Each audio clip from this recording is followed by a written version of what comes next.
I just came here one day and I said, I'm home. I really loved it. I love the atmosphere. I love the Yiddish. I just felt normal again. You know, like I was uptight all my life in the Navy and places like that. But here I feel like I'm at home. So that's why I'm here. I mean, people come in here from all over the world and they speak Yiddish. And I understand them. I just sit at the desk and ask them where they're from, and they tell me, and we just start to talk. Everybody is like the same, like we're all one.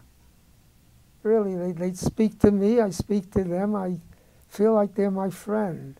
You know, I just feel, I can't explain the feeling, but I feel like I don't have to hide. And that's why I like it here.